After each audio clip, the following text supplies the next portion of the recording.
Sudden cardiac death जो young लोगों में आजकल यहाँ पे ज़्यादा रोनुमा हुई है। सबसे पहले मैं अपने नाजरीन को ये बताना चाहता हूँ कि ये सडन डेथ, ये कार्डियक अरेस्ट, ये हार्ट अटैक होता क्या है। सडन डेथ हम उस चीज़ को बोलते हैं जब भी कोई आदमी किसी मर्ज़ में मुब्तला हो या बीमार हो जाए और इसकी डेथ 1 घंटे के अंदर अंदर हो जाए, इसको हम लोग सडन कार्डियक डेथ बोलते हैं। दूसरी टर्म जो है कार्डियक अरेस्ट। कार्डियक अरेस्ट उस चीज़ को हम बोलते हैं जब हार्ट की इलेक्ट्रिकल एक्टिविटी पूरी तरह से बंद हो जाए या ये इनसफिशेंट हो जाए हमारे वाइटल ऑर्गन्स जैसे ब्रेन, लिवर, किडनीज, लंग्स, इनको ब्लड सप्लाई करने के लिए। This is what is cardiac arrest. एक तीसरी चीज़ जो है हार्ट अटैक, क्योंकि आम लोग इसको इंटरमिंगल कर देते हैं, इसीलिए मैं इनको थोड़ा सा डिस्क्राइब करना चाहता हूँ। एक तीसरी चीज़ हार्ट अटैक है। हार्ट अटैक वो टर्म है आम तौर पे लोग जानते हैं कि अमिस कोलेस्ट्रॉल गोमुत ज़्यादा, इसको कोलेस्ट्रॉल बढ़ गया है। इसमें होता क्या है, जो हमारी हार्ट की आर्टरीज़ होती हैं, जैसे हर बॉडी के हर आर्गन को ब्लड सप्लाई चाहिए, इसी तरह हमारे हार्ट को भी ब्लड सप्लाई चाहिए। ये जो हमारी हार्ट की आर्टरीज़ होती हैं, इनके अंदर कोलेस्ट्रॉल जमा हो जाता है, या जिसको कश्मीर में हम लोग चर्बी बोलते हैं, ये चर्बी जमा हो जाती है। किसी भी वजह से, जो बहुत सारे रिस्क फैक्टर्स होते हैं उसकी वजह से जमा हो जाती है। एक बार ये चर्बी फट जाए, उसके पीछे जो भी कारण हो, जब ये चर्बी फट जाती है वहाँ पे क्लॉट बन जाता है और ये नस जो है या तो ये पूरी तरह से बंद हो जाती है या फिर ये 95 या 99% बंद हो जाती है, जिसकी वजह से मेजर या माइनर हार्ट अटैक आता है। अब ये जो सडन कार्डियक डेथ है, इसके 3 बड़े रीजंस हैं, 3 बड़ी वजूहात हैं इसकी। नंबर 1 जो कारण है वो है कॉर्नरी आर्टरी डिजीज़, जो मैंने आपको अभी बोला हार्ट अटैक्स। ये कॉर्नरी आर्टरी डिजीज़ दुनिया की नंबर 1 किलर है। पूरी दुनिया में 33 से 36% डेथ्स जो होती हैं ये इसी कॉर्नरी आर्टरी डिजीज़ से होती हैं। इस कॉर्नरी आर्टरी डिजीज़ में क्या होता है, एक डिजीज़ जिसको हमारी लैंग्वेज में एथेरोस्क्लेरोसिस बोलते हैं। इसमें हार्ट के जो अंदर के लेयर्स होते हैं उसमें चर्बी जमा हो जाती है, कोलेस्ट्रॉल जमा हो जाता है। एक ख़ास किस्म का कोलेस्ट्रॉल जिसको हम एलडीएल कोलेस्ट्रॉल बोलते हैं, ज़्यादातर यही करता है। बाकी कोलेस्ट्रॉल्स जैसे ट्राइग्लिसराइड्स, एचडीएल, वो भी इन्वॉल्व होता है। यही एलडीएल कोलेस्ट्रॉल जमा हो जाता है, वहाँ पे प्लाक बना देता है, जिसकी वजह से जो हार्ट की आर्टरी की जो ल्यूमिन होती है, जो जगह हो जाती है, वो तंग पड़ जाती है। इस आदमी को चलने से हो सकता है दर्द हो जाए, अगर ये ब्लॉकेज 70% से ज़्यादा हो। इसको बैठे बैठे भी दर्द हो सकता है अगर ये ब्लॉकेज 90-95% हो जाए। और अगर ये पूरी तरह से बंद हो जाए, जैसे हार्ट अटैक हो जाता है, उस समय ये आदमी हार्ट अटैक से सफ़र करेगा। ये सबसे इम्पॉर्टेंट काज है। 80% जो है number of sudden cardiac deaths जो होती हैं वो इसी कॉर्नरी आर्टरी डिजीज़ से होती हैं। इसके बाद 20% लोगों में 2 और मेजर वजह होती है। नंबर 1, उसको हम लोग कार्डियोमायोपैथीज़ बोलते हैं। ये एक ब्रॉड टर्म है। इसमें 3 मेजर कार्डियोमायोपैथीज़ होती हैं। एक डायलेटेड कार्डियोमायोपैथी होती है, एक रेस्ट्रिक्टिव कार्डियोमायोपैथी होती है, एक हाइपरट्रॉफिक कार्डियोमायोपैथी होती है। ये जो डायलेटेड कार्डियोमायोपैथी होती है, इसमें क्या होता है, जो हमारे हार्ट के चैम्बर्स होते हैं ये एनलार्ज हो जाते हैं और ये वीक हो जाते हैं। जितने फोर्स से हार्ट को ब्लड पंप करना चाहिए नहीं कर पाती हैं, और इस कंडीशन में हार्ट में इलेक्ट्रिकल इंस्टेबिलिटी होने के चांसेस बहुत ज़्यादा बढ़ जाते हैं। ये खासकर उन टाइम्स पे होता है जब इनके जिस्म में पोटाशियम कम हो जाता है किसी भी वजह से, और इस इलेक्ट्रिकल इंस्टेबिलिटी की वजह से इनकी धड़कन जो है वो एबनॉर्मल हो जाती है, जिसको हमारी लैंग्वेज में वेंट्रिकुलर टैकीकार्डिया या वेंट्रिकुलर फिब्रिलेशन हो जाता है, और इनकी सडन डेथ हो जाती है। दूसरा जो मेजर कार्डियोमायोपैथी है उसको हम लोग हाइपरट्रॉफिक कार्डियोमायोपैथी बोलते हैं। इस हाइपरट्रॉफिक कार्डियोमायोपैथी में हार्ट का जो मसल होता है ये थिक हो जाता है। इस थिकनेस की वजह से भी इलेक्ट्रिकल इंस्टेबिलिटी हो जाती है हार्ट में, और यही वेंट्रिकुलर टैकीकार्डिया या वेंट्रिकुलर फिब्रिलेशन हो जाती है और आदमी की डेथ हो सकती है।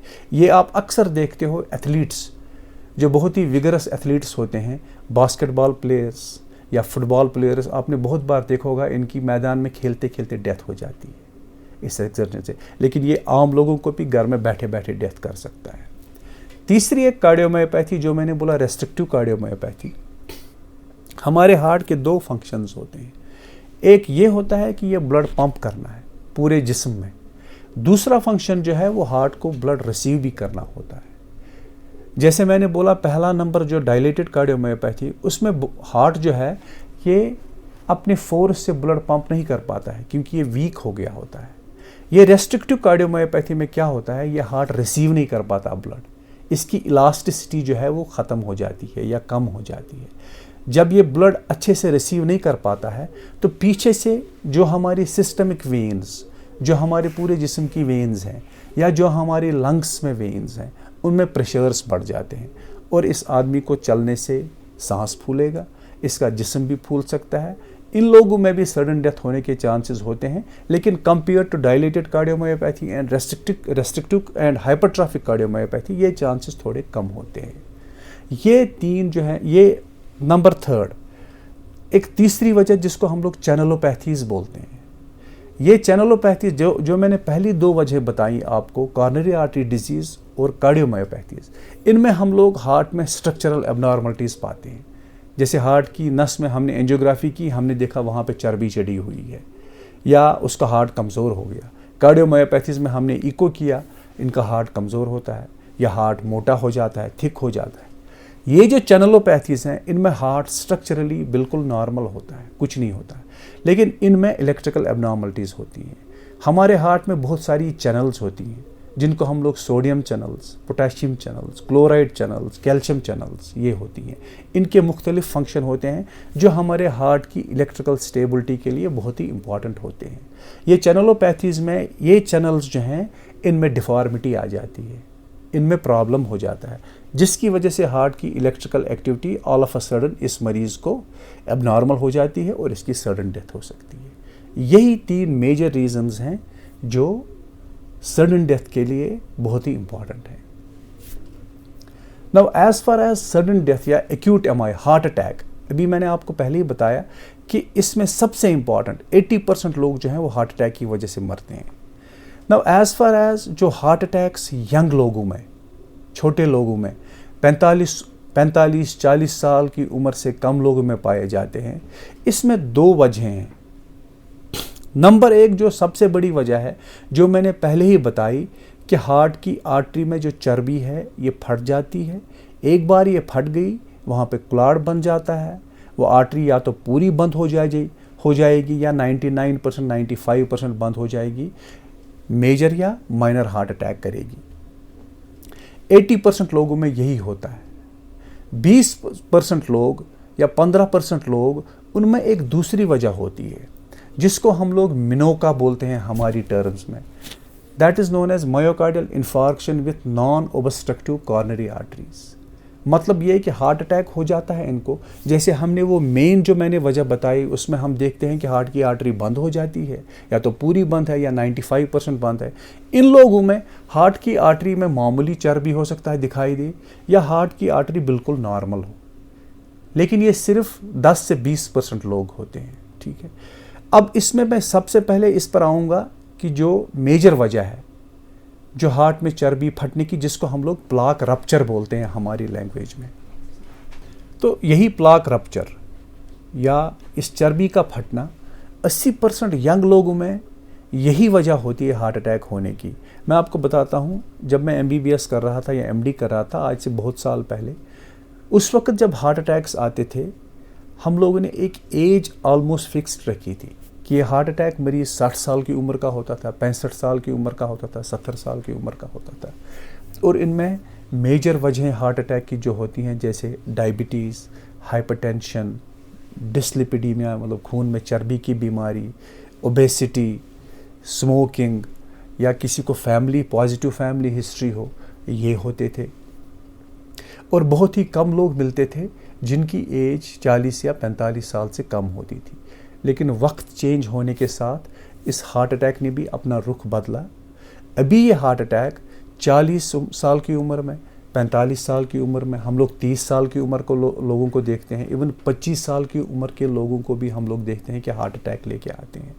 ये जो मैंने बताया कि एल्डरली लोगों में जो रिस्क फैक्टर्स जैसे डायबिटीज़, हाइपरटेंशन, ब्लड प्रेशर, खून में चर्बी की बीमारी जिसको हम लोग डिस्लिपिडीमिया बोलते हैं, obesity, cigarette smoking, psycho social stress, ये जो मैंने बताया इनका एक ऑर्डर है। इसमें नंबर 1 हम लोग डायबिटीज़ लेते हैं। यूजुअली इन मरीज़ों को बहुत सारे फैक्टर्स एक साथ होते हैं, डायबिटीज़ भी है, हाइपरटेंशन भी है, स्मोकिंग भी करता है, लेकिन ये यंग लोगों में ये ऑर्डर बिल्कुल चेंज हो जाता है। अगर अभी मैं आपको बताऊं कि पिछले 6 महीने मैंने जितने भी हार्ट अटैक देखे हैं, अगर मैंने 100 या 200 देखे हैं, अगर मैं 200 ले लूँ, उसमें से आप समझो कि 170 या 180 लोग हैं जो स्मोकिंग करते हैं। यंग लोगों की मैं बात कर रहा हूँ। तमिस छुस बह वनान गोबरा क्यों दलील क्या चे मा शुगर, चे मा ब्लड प्रेशर, चे मा खूनस मज चर्बी हुंद तकलीफ, बस बिल्कुल ठीक। मे आज तान कुने चीज़ खतर दवा खेवान। सिगरेट क्या चवान? अहनस बस सिगरेट चवान, बस 2 डब्बे दोहस सिगरेट चवान, बस 3 डब्बे दोहस सिगरेट चवान, और बहुत ही बुरी हालत में आते हैं। आपको मैं बताऊं कि I just want to give a message कि देखो, सिगरेट पीते हो, एक तो अपनी ज़िंदगी से खेलते हो। आपको पता है हार्ट अटैक से डेथ रेट कितनी है? हार्ट अटैक जब किसी को होता है 50% लोग जो हैं वो पहले ही मर जाते हैं इलाज से पहले। 25% लोग हॉस्पिटल नहीं पहुंचते हैं, उनकी घर में डेथ हो जाती है। उसके बाद जो बाकी लोग पहुंचते हैं उनकी हॉस्पिटल में डेथ हो जाती है। या तो इलाज सही टाइम पे नहीं मिलता है, या तो सही इलाज नहीं मिलता है। उसके बाद जो 50% लोग जो बच जाते हैं, उसमें से भी 35-40% लोग खुशकिस्मत होते हैं जिनका इलाज बिल्कुल मुकम्मल होता है, सही होता है, वो परहेज़ करते हैं। लेकिन कुछ लोगों को इलाज मिल के भी कुछ ना कुछ डिसेबिलिटी रह जाती है। तो एक तो इनकी ज़िंदगी अपनी ज़िंदगी पे ये अपनी ज़िंदगी वबाल बन जाती है, या तो इनकी डेथ हो जाती है या डिसेबल हो जाते हैं। इनकी फैमिली, अगर ये फैमिली के लिए कमाते हैं, इनकी फैमिली डिवास्टेट हो जाती है। इसके बाद हो सकता है ये काम करने के लायक भी नहीं रह जाएं। ठीक है, तो ये स्मोकिंग जो है ये बहुत ही इम्पॉर्टेंट फैक्टर है इन यंग लोगों में। एंड आई विल रिक्वेस्ट सारे अपने भाई बहनों को कि स्मोकिंग एक अच्छी चीज़ नहीं है। इसने बहुत सारे घर बर्बाद कर दिए, बहुत यंग लोगों को मारा है। आप इसको आज से ही क्विट कर दीजिए। दूसरी जो इम्पॉर्टेंट यंग लोगों में जो वजह है वो है history of premature coronary artery disease. मैं आपको ये बताता हूँ ये चीज़ क्या होती है। ये history of premature coronary artery disease का मतलब ये है कि आपकी फैमिली में आपके अपने पेरेंट्स में से अगर किसी को मेल को 55 साल की उम्र से कम में हार्ट अटैक आया है, या किसी फीमेल को 65 साल से कम उम्र में हार्ट अटैक आया है, this is your first degree relative. अगर किसी भी फर्स्ट डिग्री रिलेटिव को मेल में 55 से कम, फीमेल में 65 से कम हार्ट अटैक आया हो, आपकी रिस्क बहुत ज़्यादा बढ़ जाती है। आप बहुत हाई रिस्क पे हो। उस आदमी को अपने आप को इवैल्यूएट कर लेना चाहिए, सारे घर वालों को इवैल्यूएट करना चाहिए। तीसरी एक चीज़ है डिस्लिपिडीमिया। डिस्लिपिडीमिया मीन्स कोलेस्ट्रॉल की लेवल्स। ये यंग लोगों में एक टर्म होती है जिसको हम लोग फेमिलियल हाइपर कोलेस्ट्रोलीमिया बोलते हैं। इन लोगों की एलडीएल लेवल्स, एलडीएल जिसको हम लोग बैड कोलेस्ट्रॉल बोलते हैं, इसकी लेवल्स बहुत हाई होती हैं। तो इस तरह की सिचुएशन इन लोगों को यूजुअली घर में आप इनके खानदान में देखोगे बहुत सारे लोगों को हार्ट अटैक आ गया होता है। अगर इस तरह की सिचुएशन हो, इन लोगों को अपनी कोलेस्ट्रॉल लेवल्स को चेक करवाना चाहिए, डॉक्टर से मिलना चाहिए और इस चीज़ का इलाज करवाना चाहिए। चौथी जो चीज़ यंग लोगों में आजकल पाई जाती है वो है ओबेसिटी। अगर आप आजकल देखोगे पूरी दुनिया में 44% यंग जो हैं वो ओबीज़ हैं, और ओबेसिटी इसका बहुत बड़ा कारण है। क्योंकि ओबेसिटी न सिर्फ डायरेक्टली हार्ट अटैक्स करती है, ओबेसिटी आपके ब्लड प्रेशर को बढ़ाती है, ओबेसिटी से आपको डायबिटीज़ हो जाता है, ओबेसिटी से आपको डिप्रेशन हो जाता है। ये एक मेजर रिस्क फैक्टर है जिससे हार्ट अटैक्स आती है। एक और चीज़ जो है that is psycho social stress. Young लोगों में साइको सोशल स्ट्रेस, ये साइको सोशल स्ट्रेस जो है इसको हम 2 भागों में बांटते हैं, एक एक्यूट स्ट्रेस और एक क्रॉनिक स्ट्रेस। यंग लोगों में यूजुअली हम लोग क्रॉनिक स्ट्रेस पाते हैं, जॉब नहीं है या किसी का जॉब छूट गया, इसका सोशो इकोनॉमिक स्टेटस लो है, इसके घर में कोई बीमार है, हर टाइम उसका ख्याल रखना पड़ता है, इसको सोशल सपोर्ट नहीं है, ये डिप्रेशन में चला जाता है इन सारी चीज़ों की वजह से। And once he goes into depression, ये स्मोकिंग करना शुरू कर देता है, he goes into bad habits, हो सकता है ये ड्रग्स लेना भी शुरू कर दे। ये ज़्यादा घर में बैठता है तो ये ज़्यादा खाता है, he starts getting obese also. तो ये सारे फैक्टर्स इसको इफ़ेक्ट करते हैं इस साइकोसोशल स्ट्रेस की वजह से, which is a very major cause in addition to smoking, dyslipidaemia, positive family history, heart attack in young people. फिर उसके बाद जो फैक्टर्स होते हैं, ओब्वियसली जब आप ओबीज हो जाते हैं, डायबिटीज़ आपको पकड़ लेता है, आपको ब्लड प्रेशर की बीमारी पकड़ लेती है। तो ये भी दो मेजर रिस्क फैक्टर्स हैं, डायबिटीज़ और हाइपरटेंशन, जो रेस्पॉन्सिबल हैं इसके लिए हार्ट अटैक्स यंग लोगों में। अब मैं दूसरी चीज़ पे आता हूँ, जो मैंने आपको बताया कि जो 10 से 15% लोग जिनकी हार्ट की आर्टरीज यूजुअली या तो बहुत मामूली प्लागिंग होती है या फिर नॉर्मल होती है। इसमें कुछ वजह हैं। नंबर 1 है जिसको हम लोग स्पैज़म बोलते हैं, कॉर्नरी स्पैज़म। इसमें क्या होता है कि ये हार्ट की आर्टरी की ल्यूमिन जो है, ये अगर इतनी बड़ी है, ऑल ऑफ अ सडन ये ल्यूमिन जो है ये सिकुड़ जाती है। एक बार सिकुड़ गई, हार्ट की आर्टरी बंद हो जाती है। उस वक्त पेशेंट को चेस्ट पेन होता है, ईसीजी में चेंजेस आती हैं। अगर हम इको देखेंगे, बिल्कुल हार्ट अटैक की जो पिक्चर इको में होती है वो दिखेगी। लेकिन ये स्पैज़म बीच में रिलीव भी हो जाता है। रिलीव हो गया तो सारे सिम्टम्स ठीक हो जाते हैं। लेकिन अगर ये स्पैज़म बहुत देर तक रहा, आधे घंटे 40 मिनट 1 घंटा रहा, तो मेजर हार्ट अटैक आ सकता है। दूसरी जो सबसे इम्पॉर्टेंट चीज़ इसकी है वो है ड्रग्स। ड्रग्स में सबसे इम्पॉर्टेंट ड्रग जो हार्ट अटैक्स करता है वो है कोकेन, जिसकी आजकल बहुत लत लगी हुई है, जिसमें बहुत सारे लोग, बहुत सारे नौजवान जो हैं उसमें झुलस गए हैं। एक दूसरी ड्रग जिनको हम लोग एम्फिटामीन्स बोलते हैं, ये बहुत इंपॉर्टेंट है हार्ट अटैक्स के लिए। एक तीसरी drug marijuana, this is also responsible for a lot of heart attacks. ये रही ड्रग्स की बात। एक तीसरी चीज़ होती है जिसको हम लोग स्पॉन्टेनियस कॉर्नरी आर्टरी डिसेक्शन बोलते हैं, स्कैड हमारी टर्म में। इन लोगों की हार्ट की आर्टरीज बिल्कुल नॉर्मल होती हैं, कुछ नहीं होती हैं। ये यूजुअली प्रेग्नेंट फीमेल्स को होता है, और लोगों को भी हो सकता है, लेकिन ज़्यादातर ये प्रेग्नेंट फीमेल्स को होता है। हार्ट की आर्टरीज बिल्कुल नॉर्मल अंदर से होती हैं और हार्ट की आर्टरी एकदम अंदर से फट जाती है। फट गई तो हार्ट अटैक आ जाता है। एक चौथी वजह जो इसकी है, जिसको हम लोग बोलते हैं एम्बॉलिक फिनोमेना। एम्बॉलिक फिनोमेना का मतलब ये होता है कि कहीं या थ्रोम्बो एम्बॉलिक फिनोमेना, या तो हार्ट की आर्टरी में थ्रोम्बस बन जाए या कहीं और से उठ के थ्रोम्बस आ जाए और हार्ट की आर्टरी में चला जाए। इसकी बहुत सारी वजह हैं, जैसे किसी को डायलेटेड कार्डियोमायोपैथी हो, किसी को एट्रियल फिब्रिलेशन हो, किसी को एंडोकार्डाइटिस हो, या किसी को थ्रोम्बोफिलिक डिसऑर्डर्स हो। इनकी वजह से हार्ट की आर्टरीज में क्लॉट्स बनते हैं जो हार्ट अटैक्स करते हैं। जो पांचवी वजह इसमें है वो है मायोकार्डाइटिस, जिसका आजकल आम लोगों ने भी ये कोविड के टाइम पे बहुत सुना होगा, मायोकार्डाइटिस। ये मायोकार्डाइटिस हार्ट के मसल को इन्फ्लेमेशन करता है। एक बार हार्ट के मसल को इन्फ्लेमेशन की तो उस जगह पे, उस पार्ट पे जहाँ पे इन्फ्लेमेशन हो गई, उसकी इलेक्ट्रिकल इंस्टेबिलिटी हो जाती है उस एरिया में, और उस इलेक्ट्रिकल इंस्टेबिलिटी की वजह से दिल की धड़कन जो है वो एबनॉर्मल हो जाती है and it can cause sudden death. जैसे वीटी या वीएफ, जिसको वेंट्रिकुलर टैक्कार्डिया या वेंट्रिकुलर फिब्रिलेशन बोलते हैं, वो हो गया।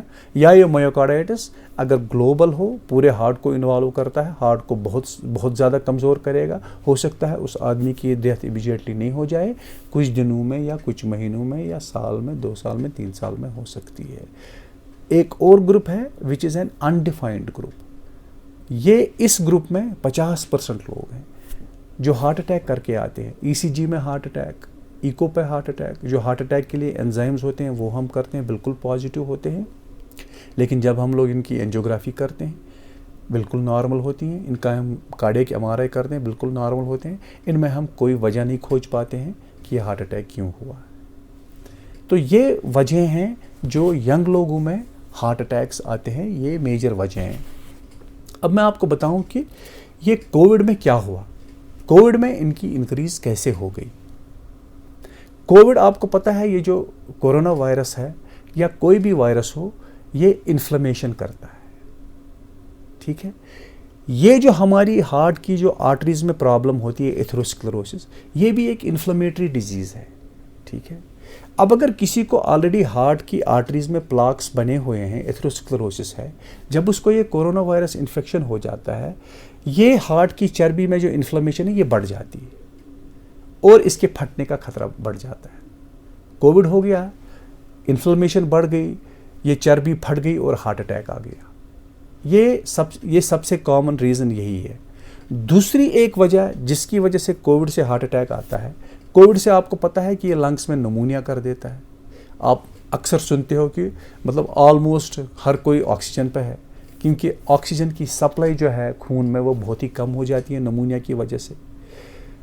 एक बार जब ऑक्सीजन की सप्लाई खून में कम हो गई तो इसकी वजह से हार्ट सफ़र करता है। और एक दूसरी चीज़ जो इसमें हो जाती है, ये इन्फ्लेमेटरी डिजीज़ है, इसमें फीवर हो जाता है, बॉडी की मेटाबॉलिक रेट बहुत बढ़ जाती है, तो हार्ट पे असर पड़ता है, हार्ट की डिमांड बढ़ जाती है ऑक्सीजन की। तो एक साइड से हार्ट की ऑक्सीजन की डिमांड बढ़ गई, दूसरी वजह से लंग्स में नमूनिया की वजह से ऑक्सीजन की सप्लाई कम हो गई, तो इनको सप्लाई डिमांड मिसमैच हो जाता है। तो ये इसकी वजह से भी हार्ट अटैक आता है। ये दूसरे टाइप का हार्ट अटैक होता है।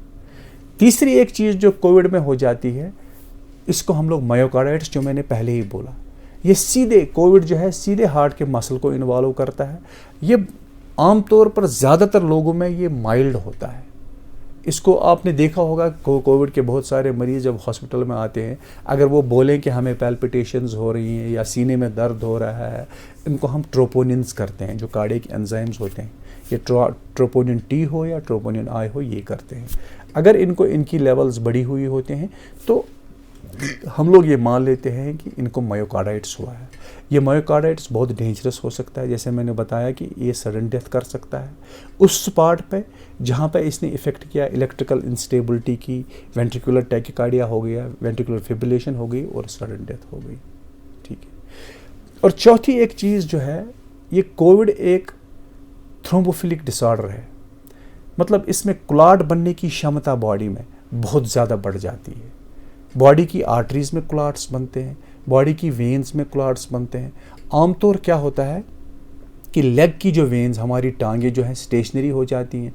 यूजुअली ये कोविड मरीज़ जो हैं ये बेड पे लेटे हुए होते हैं, जिनको ऑक्सीजन की ज़रूरत बहुत ज़्यादा होती है, वो तो बाथरूम भी नहीं जा सकते, एकदम बेड पे लेटे होते हैं। जो लेग की वेन्स हैं इनमें क्लॉट्स बनते हैं, वहाँ से ब्लड फ्लो की वजह से ये क्लॉट्स डिसलॉज होके हार्ट से एक बहुत बड़ी आर्टरी जो लंग्स को सप्लाई करती है, उसको हम लोग पल्मोनरी आर्टरी बोलते हैं, वहाँ से डिसलॉज होकर ये क्लॉट्स पल्मोनरी आर्टरी तक चले जाते हैं। और अगर इन्होंने उस पल्मोनरी आर्टरी को, अगर ये बड़ा क्लॉट है, उस पल्मोनरी आर्टरी को पूरी तरह ब्लॉक कर दिया, आदमी को सडन डेथ हो सकती है। और कभी कभी क्या होता है कि ये क्लॉट जो है ये टांगों से नहीं आए, अपने आप ये जो पल्मोनरी आर्टरी जो हार्ट से निकल के लंग्स को सप्लाई करती है, उसमें ही क्लॉट बन जाता है, एक मैसिव क्लॉट बन गया, it can cause sudden cardiac death. और साइकोसोशल स्ट्रेस बहुत ज़्यादा बढ़ गया है, लोग घर बैठे हैं, किसी से मिल नहीं पाते हैं, भाई बहन से नहीं मिल पाती, बेटा बाप से नहीं मिल पाता है, माँ बहन से नहीं मिल। मैं आपको बताता हूँ, मेरी माँ, मैं एक डॉक्टर हूँ, मेरी माँ है, बुज़ुर्ग है, मैं जब घर जाता हूँ हॉस्पिटल से, मुझे पता है मैंने कम से कम 20-30 कोविड पेशेंट्स के साथ इंटरेक्ट किया होता है, तो बहुत ही डर लगता है। मैं सिर्फ उसकी खिड़की के पास जाता हूँ, उसको खिड़की से सलाम करता हूँ शाम को, और जब सुबह निकलता हूँ ड्यूटी के लिए तब भी उसको सुबह खिड़की से सलाम करता हूँ और निकल जाता हूँ। कोशिश करता हूँ कि मैं उसके साथ हाथ नहीं मिलाऊँ, उसके नज़दीक नहीं जाऊँ। तो इसकी वजह से लोगों को बहुत ज़्यादा स्ट्रेस बढ़ गया, लोगों के जॉब्स छूट गए, इकोनॉमिक क्रंच आ गया, लोग डिप्रेशन में चले गए, लोग घर बैठे हुए हैं, ओबेसिटी बढ़ गई है उसकी वजह से। और ये जो घर बैठे, इसकी वजह से लोगों ने सिगरेट पीनी शुरू कर दी है। सम यंग पीपल जो टीनेजर्स होते हैं, उनके पास थोड़े कंट्रोल कम हो, जो आदमी की एज बढ़ती है, एक्सपीरियंस हो जाता है, वो समझता है क्या करना चाहिए क्या नहीं करना चाहिए। टीनेजर्स थोड़े वुल्नरेबल होते हैं, maybe they have gone into drugs also, and so this is also contributing to this sudden deaths in COVID area. अब सवाल ये है कि हम करें क्या इसके लिए। ठीक है, नंबर 1 जो मैंने बताया, ये स्मोकिंग। मैं अपने भाइयों से, अपनी बहनों से यही गुजारिश करूंगा, ये स्मोकिंग छोड़ दो। दूसरी जो चीज़ है, जो फैमिली हिस्ट्री अगर किसी को है, अगर किसी को पर्टिकुलरली जो मैंने बताया premature history of coronary artery disease in family, उनको अपने आप को इवेलुएट कर लेना चाहिए। तीसरी एक चीज़ ओबेसिटी हमारे जवानों को खा गई है। मैंने जैसे बताया कि 44% आबादी आजकल ओबीज़ हो गई है। लोग ज़्यादा खाते हैं, खर्च बहुत कम करते हैं, मीन्स एनर्जी, जहाँ तक एनर्जी का सवाल है, इस ओबेसिटी से आप कैसे बचेंगे? इस ओबेसिटी से आपको एनर्जी ज़्यादा स्पेंड करनी है, खाना कम है, और आपको हेल्दी डाइट खानी है। जैसे ये हेल्दी डाइट जो है मैं आपको बताऊं, रोज़ आदमी वेजिटेबल्स और फ्रूट्स बहुत ही इम्पॉर्टेंट हैं हमें हेल्दी रखने के लिए, हमारे हार्ट को हेल्दी रखने के लिए। नौजवानों में खासकर जंक फूड्स लेने की बहुत बड़ी आदत होती है। एक टाइप का फैटी एसिड जिसको हम लोग ट्रांस फैट्स बोलते हैं। आप जब भी कोई प्रोसेस्ड फूड लोगे, खासकर आप चिप्स ले लीजिए, आप कुकीज़ ले लीजिए, कोई प्रोसेस्ड मीट या वैसे उस तरह का फूड ले लीजिए, उस पर हमेशा बाहर देख लीजिए इसमें ट्रांस फैट्स तो नहीं है। ये ट्रांस फैटी एसिड्स जो होते हैं इनमें एलडीएल की लेवल्स बहुत हाई होती हैं, जो बैड कोलेस्ट्रॉल होता है, और एचडीएल की लेवल बहुत कम, जो गुड कोलेस्ट्रॉल है वो बहुत कम होती है। ये हमारे जिस्म में जब ये ट्रांस फैट्स जाते हैं, ये हमारे जिस्म में एलडीएल के लेवल्स बहुत ज़्यादा हाई करते हैं, एचडीएल की लेवल कम, बहुत ही हानिकारक होते हैं हमारे लिए। जो पॉली अनसैचुरेटेड फैट्स हैं या मोनो अनसैचुरेटेड फैट्स हैं, सैचुरेटेड, ये हमारे जिस्म के लिए अच्छे हैं, ये हमारे हार्ट के लिए अच्छे हैं। जो खास जो ऑयल का इस्तेमाल है मैं आपको बताऊँ, ऑलिव ऑयल ये बहुत अच्छा है, रैपसीड ऑयल ये बहुत अच्छा है, कॉर्न ऑयल बहुत अच्छा है। इसमें पॉली अनसैचुरेटेड फैटी एसिड्स होते हैं। खाने में अगर इनका इस्तेमाल हो या जो भी आप चीज़ें खाएं, बाहर से खाएं, अगर इन फैट्स का इस्तेमाल हुआ है तो ये हेल्दी है। तीसरी चीज़ मैं बताऊंगा जो साल्ट इंटेक है। हमारी जो साल्ट इंटेक हार्ट के लिए है 2300 मिलीग्राम्स, दैट इज़ 2.3 ग्राम्स। एक नॉर्मल पर्सन जिसको ब्लड प्रेशर नहीं हो, this is the maximum quantity of salt he should take. अगर किसी को ब्लड प्रेशर है तो उसको 1500 मिलीग्राम से ज़्यादा नहीं खाना चाहिए, ठीक है। चौथी एक चीज़ जो है वो हमारे पास नट्स हमारे हार्ट के लिए बहुत अच्छे हैं। हम लोग कश्मीरी हैं, थोड़े से खुशकिस्मत हैं, इसमें सबसे इम्पॉर्टेंट वॉलनट है। वॉलनट हमारे हार्ट के लिए बहुत अच्छा है, कैश्यू नट हमारे हार्ट के लिए अच्छा है, आलमंड्स हमारे हार्ट के लिए बहुत अच्छे हैं। तीसरी एक चीज़, जो लोग ओबीज़ हैं, अगर वो अपना वज़न कम करना चाहते हैं तो उनको होल ग्रेन फूड्स खाने चाहिए, जिसमें जैसे मैं आपको बताऊं ओट्स, ये एक बहुत अच्छी चीज़ है वज़न उतारने के लिए। ब्राउन राइस जो आती है ये अच्छी है। बाज़ार में जो आपको ब्राउन ब्रेड मिलती है ये बहुत अच्छी है वज़न कम करने के लिए। और उनको बाज़ार के फूड्स, फैटी फूड्स ये अवॉइड करने चाहिए। और एक्सरसाइज में आपको बताऊं, अगर आप रोज़ नहीं कर सकते हैं, अगर आप हफ्ते में 4 दिन 5 दिन भी 30-40 मिनट के लिए ब्रिस्क वॉक करेंगे, ये आपको हेल्दी रखेगा। It will keep you very healthy and your heart will be healthy. आपको डायबिटीज़ से बचाएगा, आपको ब्लड प्रेशर से बचाएगा, आपको खून में जो चर्बी की बीमारियां, कोलेस्ट्रॉल है उससे बचाएगा। ड्रग्स जो मैंने बताया जिससे हार्ट अटैक यंग लोगों में, माँ बाप को विजिल रखना चाहिए। उनको देखना चाहिए कि मेरी जो औलाद है ये उठती बैठती किन लोगों से हैं, ये किस टाइम घर से निकलता है, ये कहाँ जाता है, अगर मैं इसको पैसे देता हूँ ये कैसे खर्च करता है, इसके बिहेवियर में कोई चेंज तो नहीं आया है, क्या ये एग्रेसिव हो गया है बहुत ज़्यादा, क्या ये गालियाँ देना शुरू कर दी हैं इसने, क्या ये सबके साथ मिसबिहेव करता है। अगर इस तरह की चीज़ें होती हैं तो आपको सस्पेक्ट करना चाहिए। कोई भी इम्यून नहीं है, मैं आपको बताता हूँ। आप बहुत इलीट लोगों को देखो, पैसे वाले लोगों को या कम पैसे वालों को, चाहे वो बहुत बड़ा आदमी हो या बहुत छोटा आदमी हो, कोई इम्यून नहीं है। लेकिन अपने बच्चों पर नज़र रखिए, ये किस तरह के, इनकी हरकत में कोई चेंज तो नहीं आई है, ये किन लोगों से मिलते हैं, क्योंकि ये ड्रग्स एक बहुत इंपॉर्टेंट काज है इस हार्ट अटैक की।